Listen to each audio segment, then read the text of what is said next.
மாற்றம் ஏனடி பிழையான வார்த்தை போல வாழ்ந்து வந்தேனே உன்னை பார்த்த பின்னே என்னை திருத்திக் கொண்டேனே புரியாத கவிதை போல வாழ்ந்து வந்தேனே அவையாவும் முந்தன் கண்ணில் அர்த்தம் கண்டேனே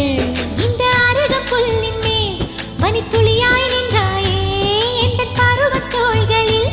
பச்சை கிளியாய் வாழ்ந்தாயே என்னை துளசி செடியாய் சுற்றி வந்தாயோ கண்ணால் பார்த்து பார்த்து வெற்றி கண்டாயோ